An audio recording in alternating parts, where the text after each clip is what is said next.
ఏమైనా సోదరులారా, ఈ నేటి తరముల వారి కొరకై గలతీ రాసిన పత్రిక 6:7 అంటున్నాడు, మోసపోకుడి, దేవుడు విక్రింపబడడు. మనుషుడు ఏ పంటను వేస్తాడో ఆ పంటనే కోస్తాడు అంటున్నాడు.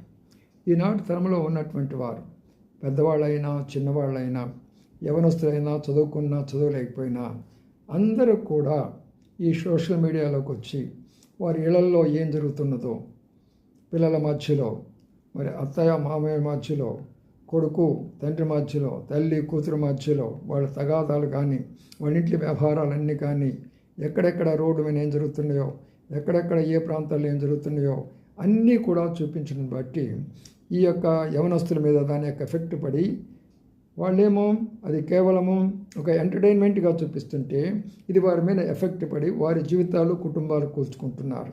అందుకని మనం వాటికి జాగ్రత్తగా ఉండాలి. మోసపోవద్దు. నీవే పంట వేస్తావు ఆ పంటనే కోస్తావు. బైబిల్